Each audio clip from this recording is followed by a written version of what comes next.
If you want to get into crypto, don't even trade. If you work in tech or finance, you can find a job really easily because the Polygon network has a lot of people who have a lot of the token.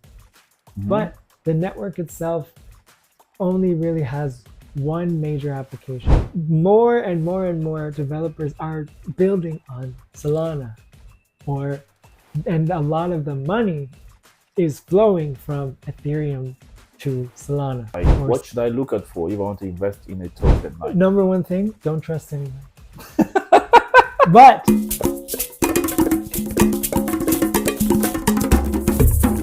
today, I have the Crypto King with me. I call him the Crypto King because I've learned quite a lot about the crypto space from him, and he's given me quite a lot of good calls as well. Like some of the crypto investments I've made were from him. He's a crypto investor. He also advises people on things to do when it comes to the crypto space. And he also hosts conferences in Istanbul and across the world as well, because he's traveled to different cities just to host crypto conferences. So, Mr. Kelly, nice to have you today. Thank you. I'm happy to be here. Yeah. So, what does it feel like, to be this pioneer of cryptocurrency?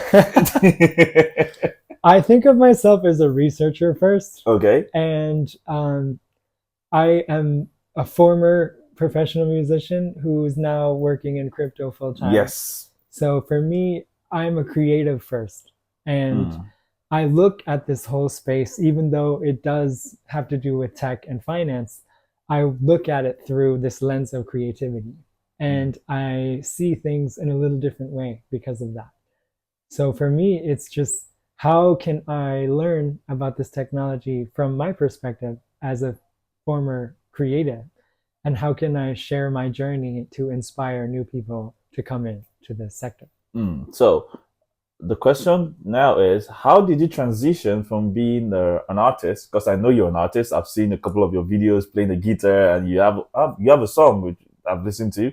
So how did you transition from being that artist into the crypto space and being a creative in the crypto space, which would have a lot to do with NFTs? Because I know NFTs handles the creative part of cryptocurrency. So how did that transition happen? NFTs were the thing that inspired me for sure, because I saw that artists are losing a lot of our value of our work because of streaming, and this push towards subscription-based model of everything has made it so the people creating the art, creating the work, creating the music, creating the films, they all make less. And so what I liked about NFTs was, here was a way to use technology to verify ownership and to attach a royalty to an asset.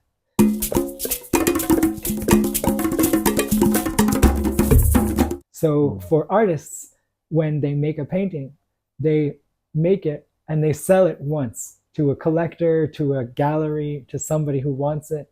And when that person takes it and wants to sell it again, they get nothing. But with NFTs, there's a royalty attached to it.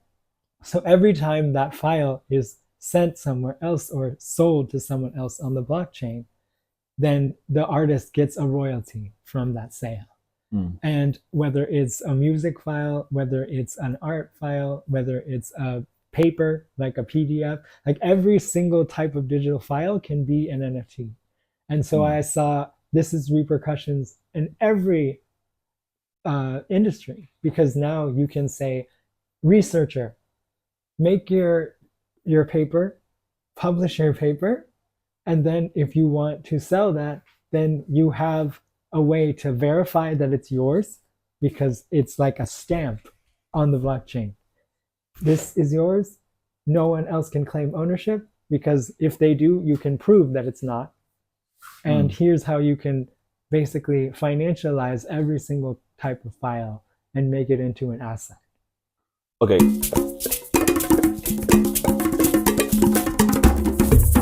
When you say that you got into the space because you wanted like artists to have ownership of their own creative work, right? Don't they do that already.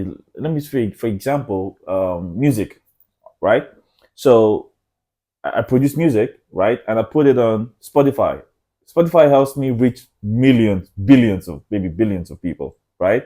So, well, okay, why you? I see your face moving.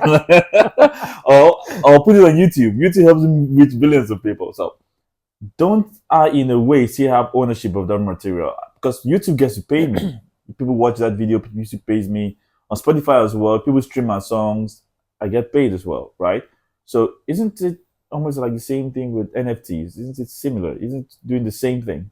The difference with NFTs, especially with music, is that you can use a platform that is similar to Spotify where they streams, but they pay you for every person who watches it, who listens to it, and those people can also buy it exactly like it works on Spotify. Yeah. But the difference is Spotify's business model.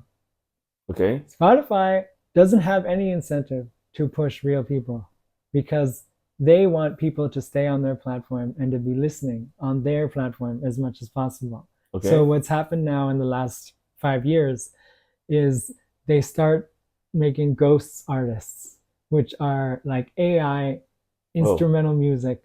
And they realize that most people who listen are listening to things like lo-fi, they're listening to the instrumental music while they're working, they can fill their curated playlists with these ghost artists that are actually made by Spotify themselves. Oh wow. And recently they Isn't fired that a lot criminal? of their they fired a lot of their playlist curators because they refused to put the ghost artists on their playlists. And they started changing their business model because why pay someone else when we can just make the art ourselves? And if it's instrumental, then people aren't really listening to it because this artist or this artist, they just want the ambiance, the atmosphere.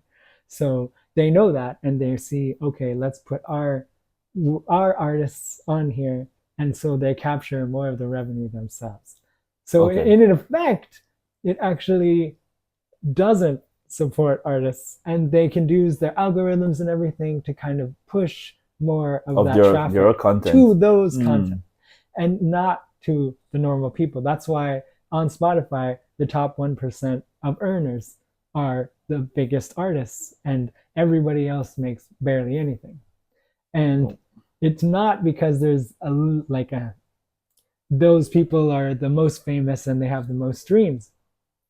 It's like the whole system is geared. The algorithm keeps pushing people towards those popular artists. So with NFTs and those platforms, they could be manipulated the same way, but because there's communities behind them, and also with NFTs, there's like the point of creating an NFT for me is to build a community around a brand.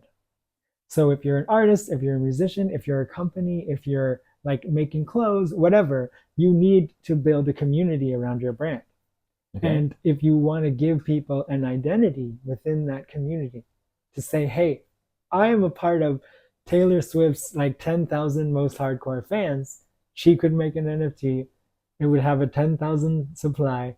Everybody who has one could say, we are her most hardcore fans. And she could give those people like direct benefits for having that NFT. You could do like meetups, or she could do like special like gifts to those people. And this is what every brand can use NFTs for, because it's like, it's either a loyalty program or it's like a membership club, and also the physical like song or something.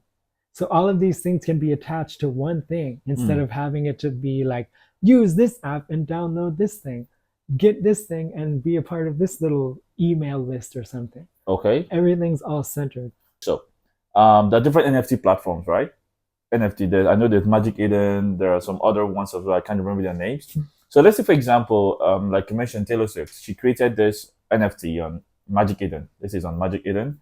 And then she gives this part of it, like 10,000 of it, to her fans. They own a piece of it. On the conventional model, like for example, Spotify, for example, is you need to sign up to Spotify to access this particular creative work, right? So on NFT, right?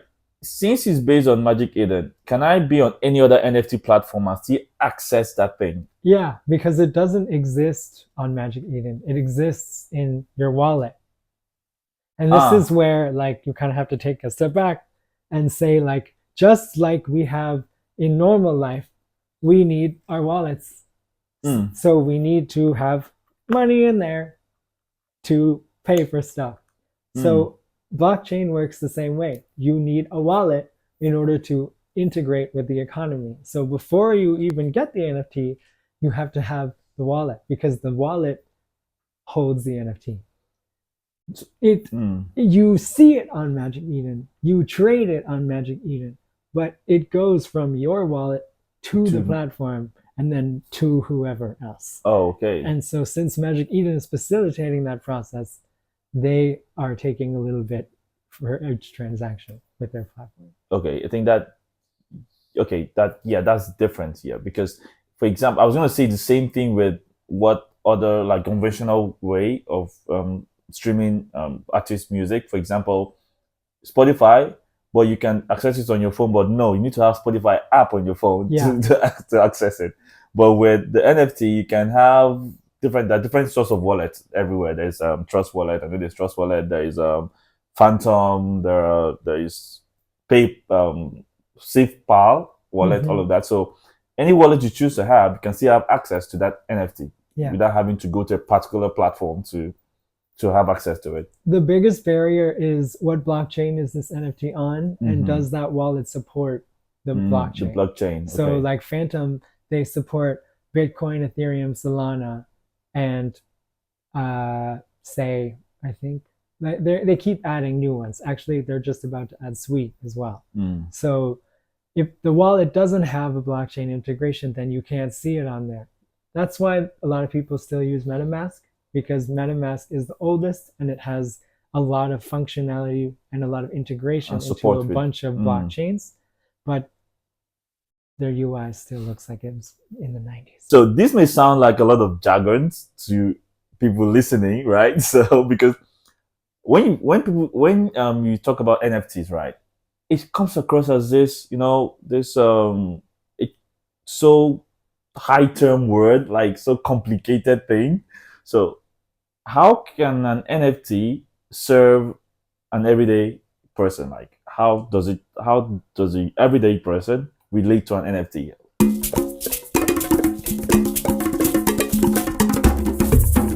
If you think about like everything that you use already in your work, you're making a PowerPoint, you're making a Google Sheet, you are using files every day and you are sending them by email, let's say.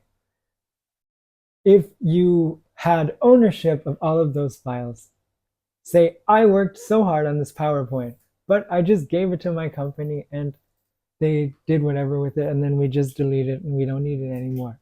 But there's information on that and there's data. So if you have an NFT, if you create an NFT of this PowerPoint, of this work that you did, then that you can prove that it's yours and you own it. So it's all about digital ownership. Right now, we've gotten so used to sending files, to getting music. The subscription models make it so we don't own it. We just like pay for access to it. We've kind of gotten away from this idea of like, this MP3 is yours, this video file is yours, or used to sharing them around for free. But the ownership aspect of it makes it so if you are a creator and you are making stuff, even if you don't think of yourself as a creator, then you can own all of the files that you create. So that's why I like it, because right now a lot of companies just want people to create files and it's their work, it's their IP, it belongs to the company, it doesn't belong to you. And so what happens is all of these companies are working people and making people do the work for them and saying, none of this work that you've done is yours, it's all ours. But with NFTs, because it's a digital asset of every single type of file, then everything that you create, you can prove is yours and that you own. And so I look at it like we are transitioning into this more digital age. Everything is online. Right. Everything is connected. Sure. And who owns those files? Who owns the access? Right now, it's just been, we're building the systems, and so we have the access, like the companies themselves. But the individual people, they don't have any ownership of their own data, let's say. Spotify takes all of your data and sells it to ad companies. YouTube, same thing. Google, same thing. But with blockchain, every single thing that you do, every single interaction, every single file that you send, it can all be proven to be your data, your files, your things. And so you can get something back from giving people your work, your time, your effort. Okay. So the popular question I would ask is, so you have an NFT of a picture, for example, right? So what stops me from taking a screenshot of that and reselling it? Yeah, people do that. Yeah. But that's why you have to use trusted marketplaces where they verify that this is the real one. And that's why, like I say, NFTs are like a stamp on the blockchain. Like you are minting something, you creating this only version of this that you can prove is this. Someone can right-click save and make a copy of that, but you will be able to tell that it's not the real thing. So the verification comes from the data, not from like the visual aspect. Okay, yeah. So just like with art, people can create fakes, but it's to the verification process. How do you tell what's real? And so people spend a lot of money and time verifying whether this painting is real or whether it's not. But with blockchain, you don't need to do that because you can just look on the blockchain and you can say, what is the real thing? What is the thing that this is pretending to be? Like here's an image of a monkey and then here's another image of a monkey. Which one is the real one? You go to the blockchain. You say, in this NFT collection, what are all these pictures? You see the picture and you see the address that this is the space on the blockchain that this picture occupies. Like if it's a copy, it doesn't have that information. Or it has different information. So you would be able to see, it's called metadata. Every single thing on the blockchain has metadata, and it's the information that basically saying where on the blockchain is this information stored. Like it's like if you have a file in your phone, you go to the data and you say, this is the address of this file, c.programfiles.blah, blah, blah. This is basically the blockchain version of that. It's a series of numbers and letters, and it just says, this image is stored here. And this is the blockchain address associated with that image. And if it's a right-click save, it doesn't have any of that information. Okay, so by what you're saying about verification is that if I were to take a screenshot or right-click save your NFT, your image, and I try to upload it to another digital platform to sell it, it's going to be rejected because it's going to verify and find out that it's not the original. It might let you mint it. Like you can take any file and you can mint it. But the number will be different because it wasn't minted at the same time. It wasn't minted in this collection. Okay. So it would have a different address. So it would have a different stamp. But would I still be able to sell it? You could, to the marketplaces who allow for that stuff. Okay. And that does happen. So a lot of marketplaces try to eliminate derivative or copy collections. And that's like another big thing. That's why the next big industry that's coming will be verification. AI verification and like blockchain verification. People spending a lot of time and energy to make sure that this stuff is actually original, what it says it is. Yeah. Okay, so I know the NFT is like where you started your whole cryptocurrency journey or blockchain journey. So but I know that you've spoken to me a lot about crypto projects, right? Like I said earlier, you've told me about Say, about Sui, about Solana. So at what point did you shift a bit? I know you're still much into the NFT. At what point did you shift a bit from NFTs into like, crypto projects? Yeah, I mean, the thing, you kind of have to understand like the basic framework.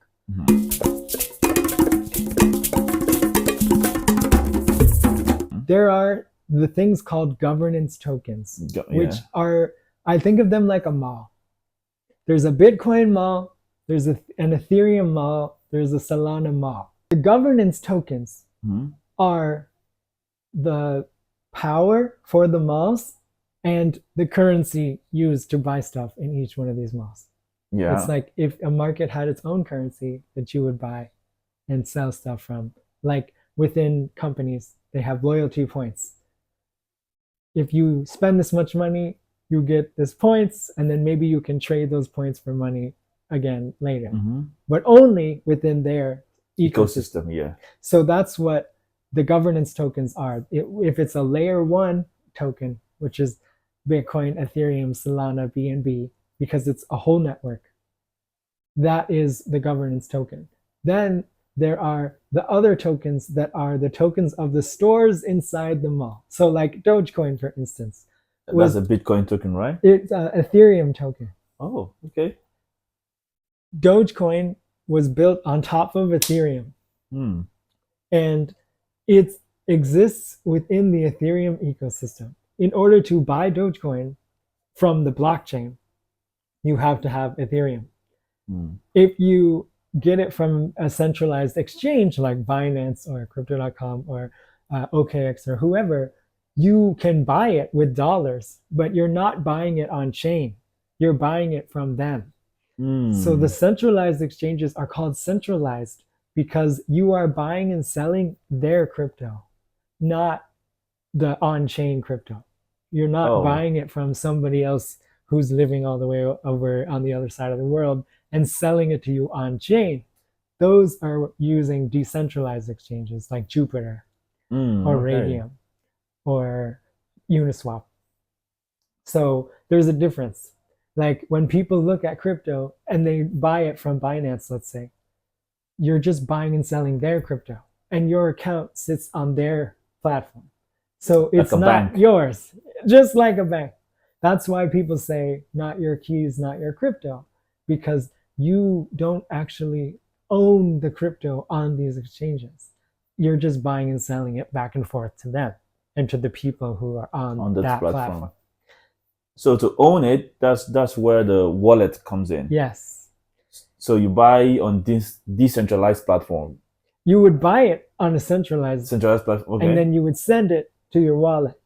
And then from when you have it in the wallet, then you can interact with the whole ecosystem and send it to mint an NFT, to switch it to another cryptocurrency, to bridge it to another blockchain. So that's kind of where all of that stuff starts. So there's the governance tokens, and then there's the cryptocurrencies inside of those that are like ecosystems within the ecosystem. Okay. Like you can build inside of these networks, and you build your own network inside of the network. So Dogecoin, it's a network. People can build an application. They can build a game on this Dogecoin network using the Dogecoin token. Yeah. So if you want to play the game, you would have to have the Dogecoin token. You connect your wallet to the game.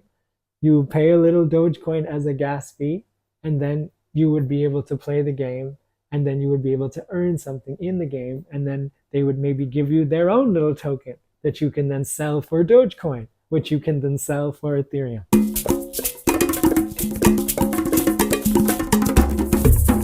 Do you believe that there is a huge future for cryptocurrency? Hold on before you answer that, because this whole crypto blockchain, right? Up to this moment, we don't know who created it. There's a guy named Satoshi. There's a mystery name. We don't know who Satoshi is. We don't know if it's a ghost, if it's a vampire. We have no idea who this guy is. However, it's become really popular. Like the adoption rate has increased since 2017 to today.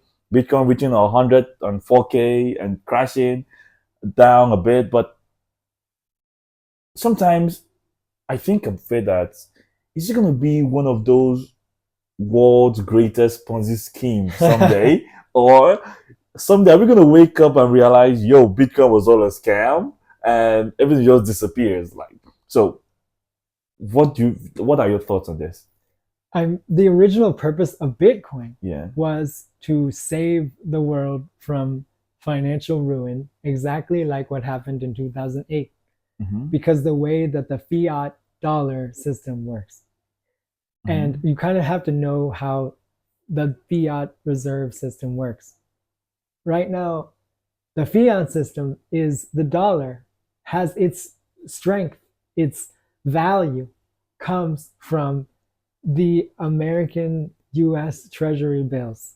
And when I say Treasury bills, you're like, what is that? Like, basically, like the Treasury bills are issued to say this is the debt of the US. And we give you these bills that say this is like the bonds, the bond market. That's all about. This is the US debt that we are selling to people to make money on our debt, because they're saying, oh, the US has debt. They're probably going to pay it back. So let me buy this debt, and then the US government will owe me something. Okay. So that's why the dollar has its value, because it's backed by these treasury bills and the bond market. But what happened in 2008 was everybody was buying these assets associated with the bond market, and the real estate crisis happened. Everybody's trying to pull their money out of the system all at once. All of the dollars were getting sucked out of the system, and there weren't enough. So they had to print a bunch more and pay $700 billion to all of these people, all of the banks, to restore this giant pool of money, you know. But if you keep doing that and this asset keeps inflating, then the value goes down. Yeah. So there was a point in 2008 where we could have had like everybody loses faith in the dollar. And that's how money works. Everybody decides that this thing has a value, and if they don't, then it doesn't have a value. So Bitcoin is the same way. People didn't believe that it had a value, and now it does, but it was built in a way that it's a fixed supply. So there's only ever going to be 21 million, and it's mined. That mining halves every year, so you can't pull as much out, and it costs more and more money, time, energy to pull it out. So it's eventually going to be unmineable. And all 21 million are going to be on the market. So as a financial asset, it's a fixed supply, and that means that you can attach a value to it and it won't deflate. A guy who created Bitcoin was like, I'm going to do this, or group of people, like some people think it could be the CIA or the NSA or something, like, because it's just like an asset that has a fixed supply that we can attach a value to. So just like money, people have to believe in. Paper money only has value because we believe that it has some backing associated, and that I know if I give you $100, you know that you can sell it for $100 somewhere else.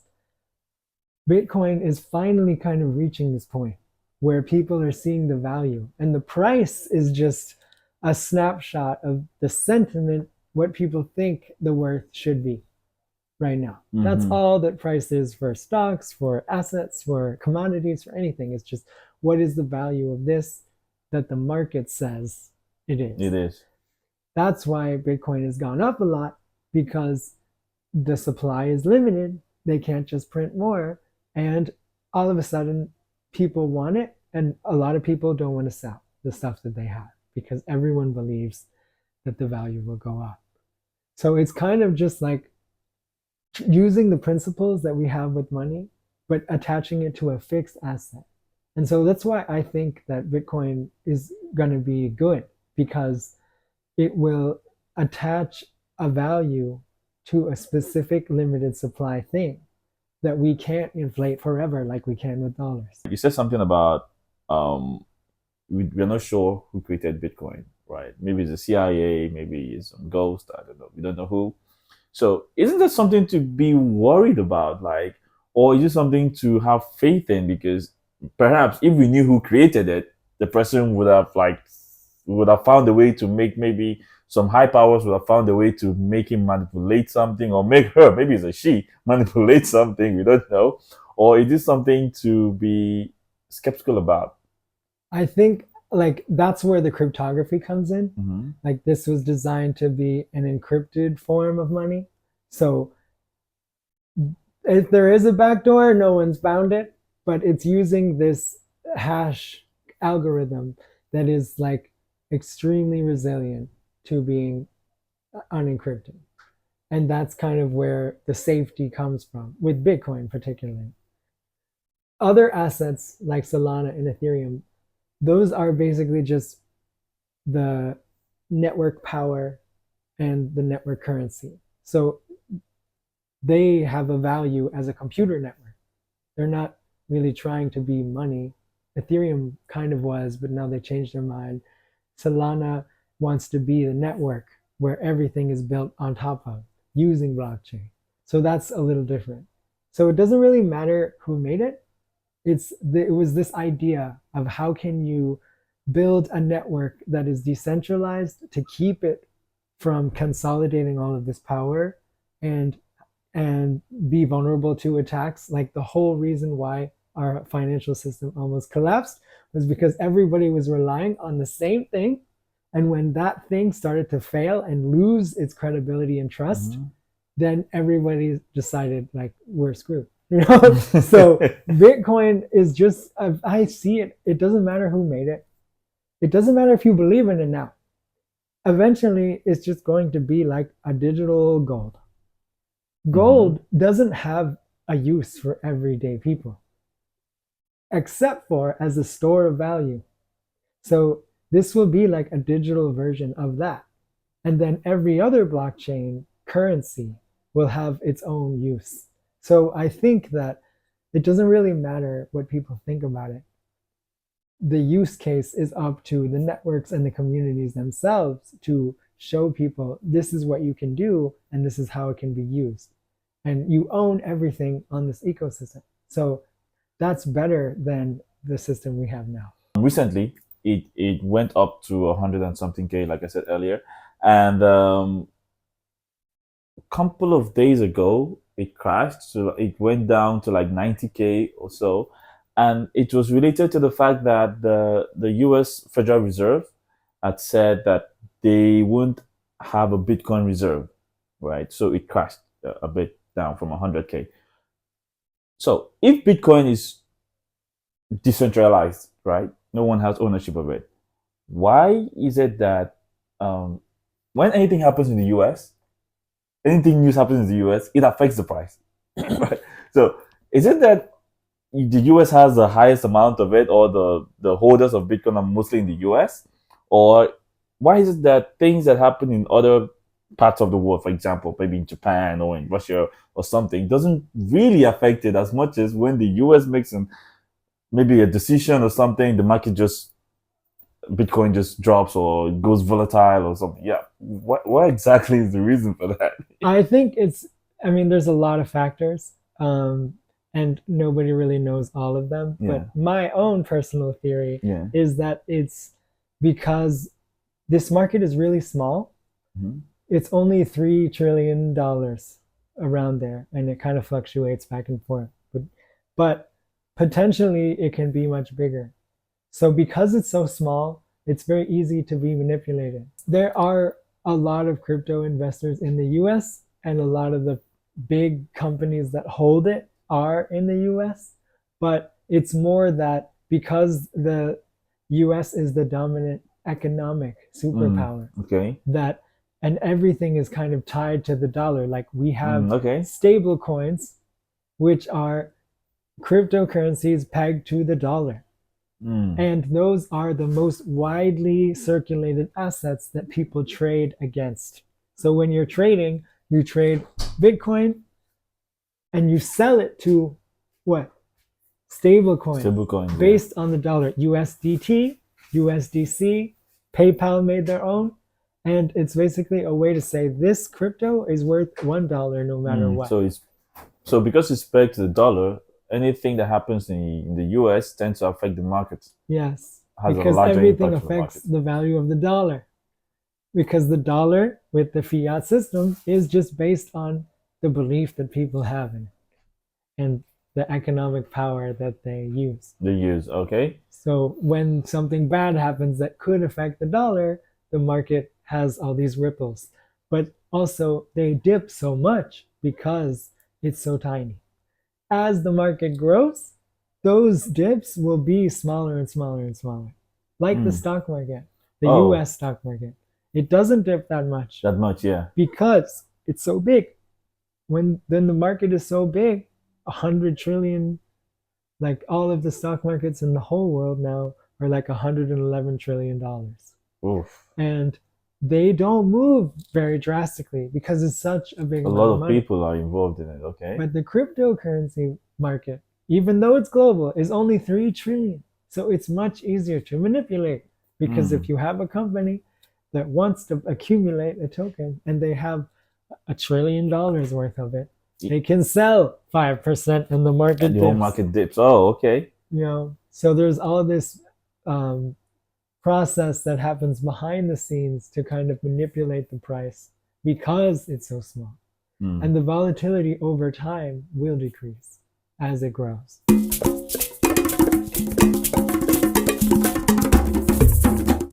What exactly is going on?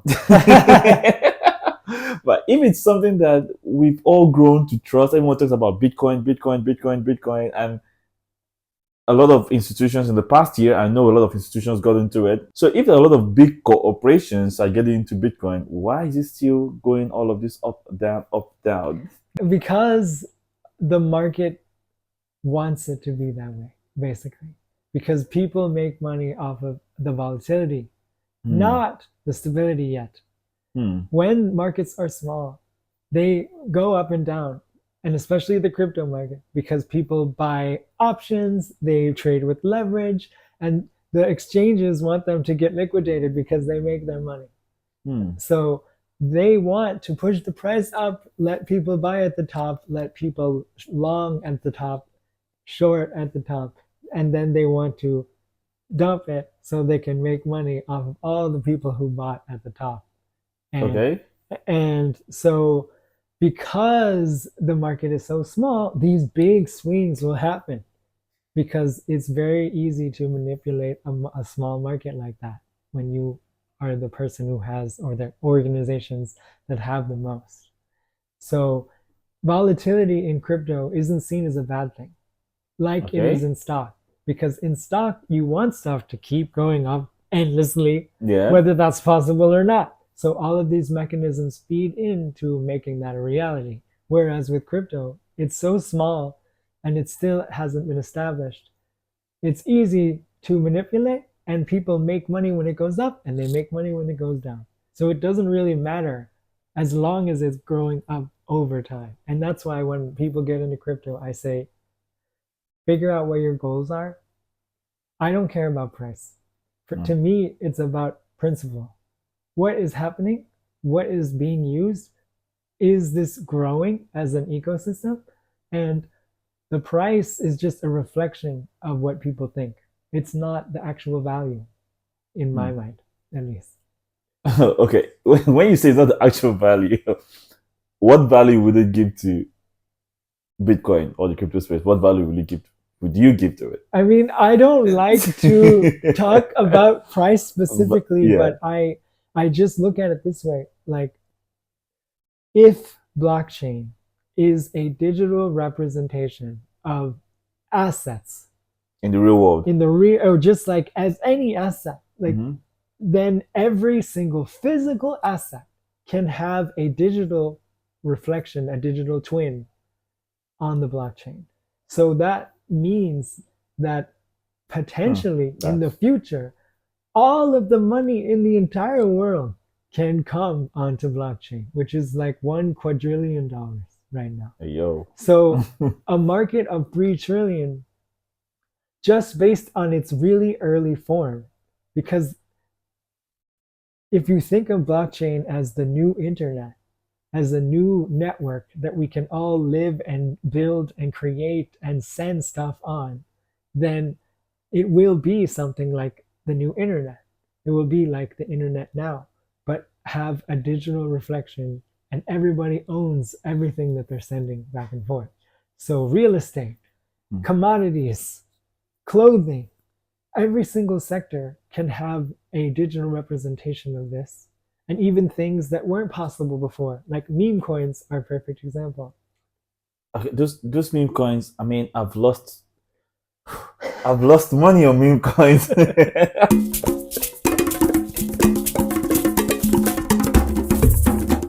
Meme coins are mostly scams, but not all of them. Really? Because it still serves a function. The reason why Dogecoin is the biggest meme coin with a market cap of like $80 billion right now is because crypto allows for the financialization of memes. Everybody knows what a meme is. Everybody has sent a meme to someone in their life. Crypto meme coins are a way to financialize that brand, financialize that meme. So it has an association to this meme, it has an attachment to this meme, and the value comes from people wanting it. If people don't want it, it never pumps. It doesn't go anywhere. Okay. So what is behind that? Is it funny?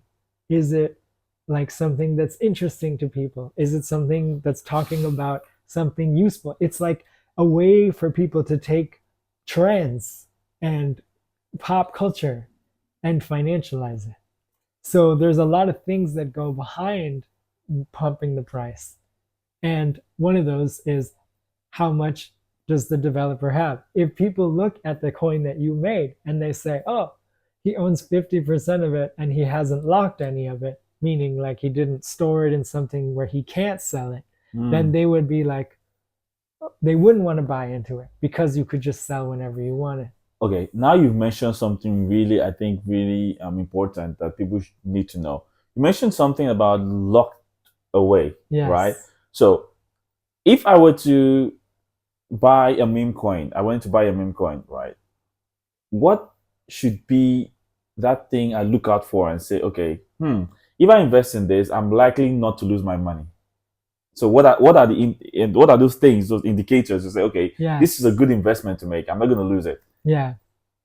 The number one thing that I look for is how much of the token is held by the top 10 holders. Top 10 holders, okay. And some platforms will show you top 10 holders and their percentage. Usually the number one is the developer.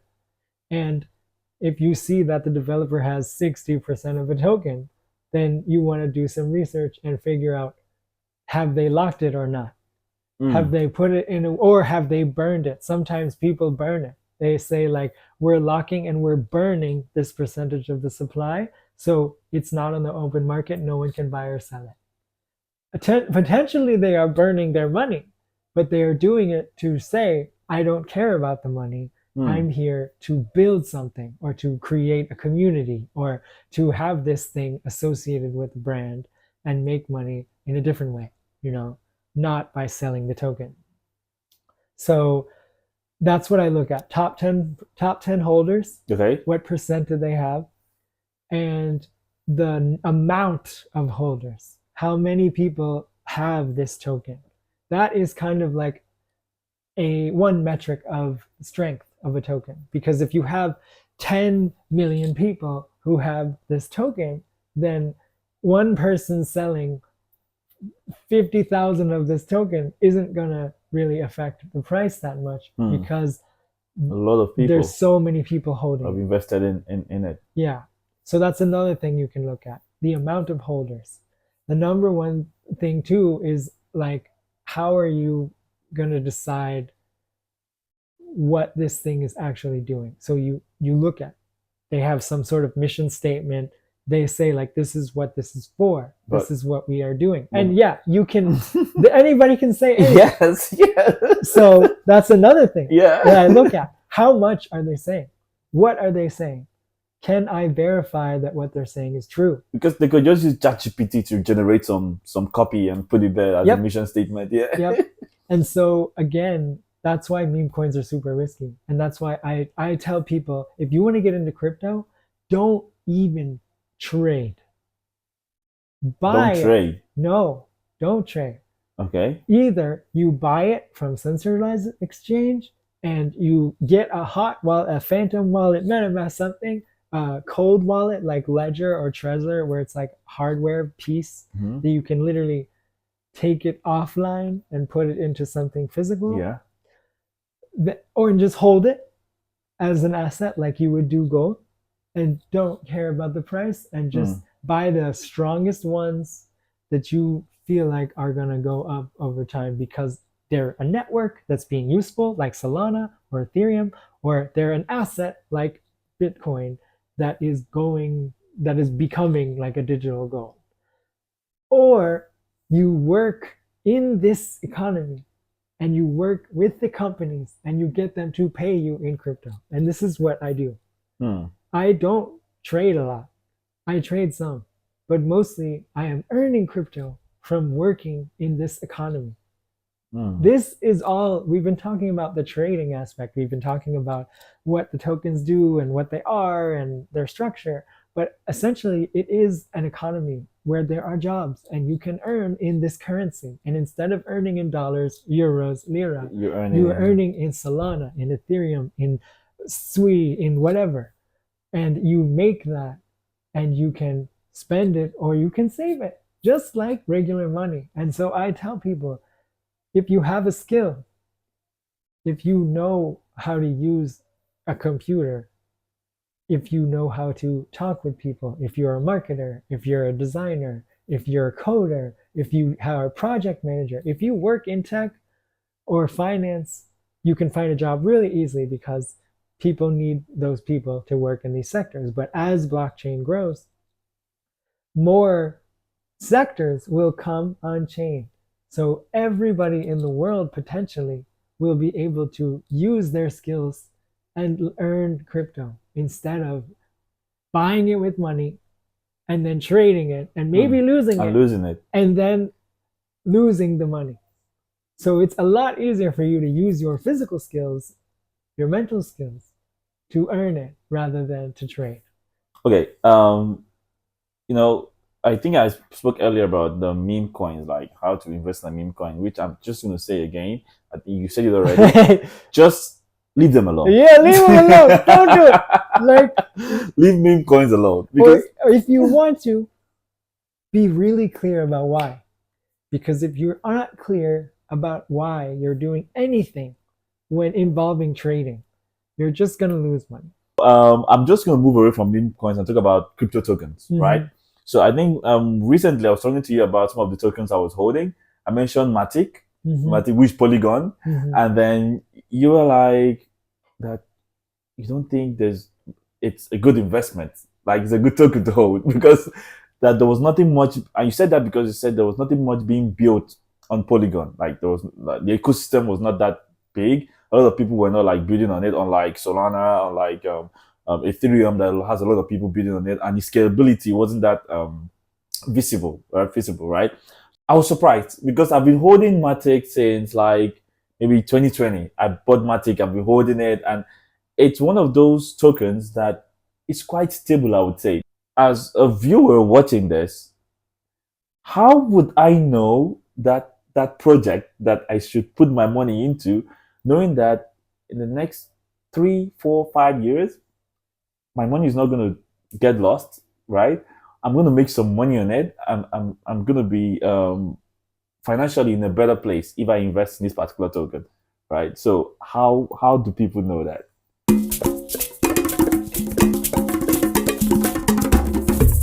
We have the term DYOR, do your own research. People say that a lot. Yes, and you're like, okay, what does that mean? Yeah, what does DYOR? How do you do it? And so this is why I write.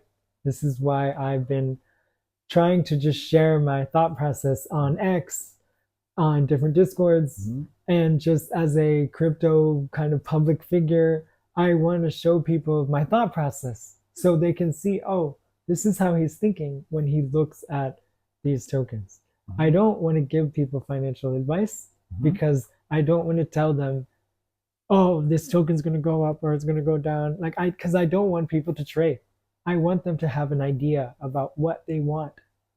If you know what you want, then you won't be as afraid, and you will be able to just make the decisions based on your research.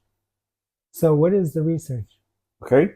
For me, my thought process, I believe that these networks will grow because more people will come and build applications that people will use on them. And that's why Solana is one of my favorites, and Sui is another one of my favorites, because I see people coming to build on those networks and building the things that people will actually use, not just random stuff that they said, oh, we built this, you know. Okay. So the Polygon network has a lot of people who have a lot of the token, but the network itself only really has one major application, and it just started up in the last like year or two. And what application is that? Polymarket. Polymarket. Okay.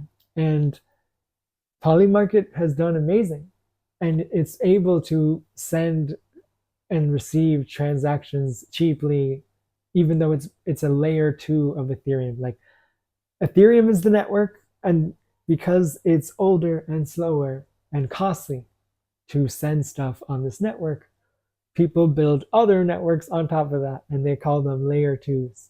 And that's what Polygon is. When you're buying tokens that are like specific, not network tokens like Matic, Solana, Ethereum. Okay. When you're buying a token, project those tokens, networks, yeah, those are like you're buying a piece of a startup, or you're buying the market reflection of this company, right? So you can think of it like that. If this is a company, what would I look at? What's their growth? Who's using their service? What is their roadmap look like? What are they? What are their goals? What are their plans? Can they actually accomplish those things? Like all of this stuff is something that you should look at before you even invest in a token, because otherwise you're not going to know what to do when the price goes up or down, you know, because you have to have context for those decisions. If you're just buying something because people say it's good, then you're probably going to lose money, because you don't know what's happening behind the scenes. There's the price, but then there's also the company, the network, the people who are using it. What are they doing? Are there users? Are there things being built that people are actually going to use in the future? Is this network growing? That's all the things that I keep in mind. But you know, this is pretty much the same as buying the stock of a company. Yeah, it's right? Similar. For example, I will always say this. I do think that Tesla is overvalued. I mean, I might get bashed for this, but I think it's overvalued. Like, because I saw the run of Tesla from when it was like, the stock price was like maybe like $200 and something, and then it ran up to $800, up to $1,000, but just after they did a stock split, that's when the price dropped back. So, but Tesla as it is now, yes, it produces a lot of electric cars and all of that, but if you want to look at the adoption rate of Tesla cars compared to Toyota, compared to Honda, it's nothing close to those cars. The right? production. And then the number of people even driving the Teslas compared to Toyota, compared to what, they're nowhere close. However, the stock price is like, it's crazy. It's super up there. The stock price of Honda is not even close. Stock price of not even close to what Tesla is. So you're looking at that, right? How can you then tell? Like, for example, you said you need to look at the company's plans, the project plans, what the people working on it, right? You can still look at all of that, and at the end of the day, you get nothing, because they could write a bunch of things. If you go to the website, you can see a lot of people. Oh, we have the something former CEO of Microsoft working with us. They can do all of that, right? So, but at the end of the day, the project could still fail, like stock market as well, right? Like let me give for example, in 2020, there was this stock I bought into called was this Lucid Motors. Lucid. So Lucid is an electric vehicle. They had like investment from the Saudi Reserve Fund. I think they put some money in there, like some millions of dollars. Last year, they produced a vehicle. There was a tech reviewer. What's his name again now? MKBHD. He reviewed the car. He said really bad things about the car. Wasn't up to standard. And then, right now, the stock first went from it's around like 17 or so. Now it's like $2 or so, $3, right? So things like that happen. So how do I, as an investor, going to invest in the crypto space, insure myself against such things? How do I know? Like you said, look at the background. How do I get information into that background? Like who do I speak to? Where do you find who that? do I find such things? This is where the communities really come into play. And this is why there's kind of this information asymmetry between new people and old people. Because where do you find out the information? Yeah. You can, you can go to the company's websites, you can look at all their official information, and then you can check, okay, here are the docs, here are the documents, here's their statements, here's what's being built. And then you can go to those companies, those projects sites, and you can see, okay, this is what they're building, this is their data. So you really have to build a network of people who you trust, who you know how to find the information. And a lot of it right now is still gate kept. It's still, people know, but they don't want to say anything because they want to take advantage first.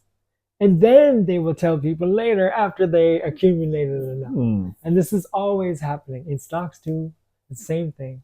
People want to push things to hype it because they already got enough. And then they sell it when it gets to a certain price. And then when it goes down because the hype was overvalued, it was too much.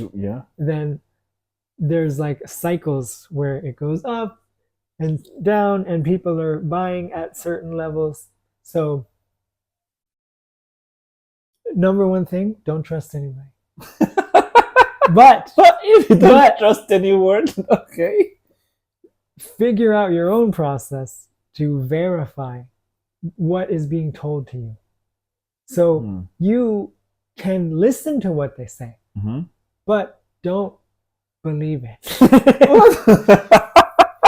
Until you find out that they are saying something true.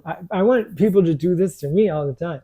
I can say stuff because it's just what I think, but other people have other opinions, and what I say and think isn't always right because I'm just using the information that I have available to you to make a decision. And sometimes I'm right, sometimes I'm not right. But I'm constantly adjusting and refining my process of how to find information. So social media is one way, but it can't be the only way.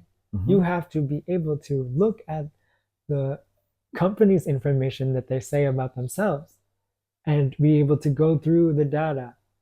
If you really want to get that deep, if you really want to find a way to trust with blockchain, because it's a public system, all of the data is there, and then there's all these companies that track all of this stuff and visualize it for people.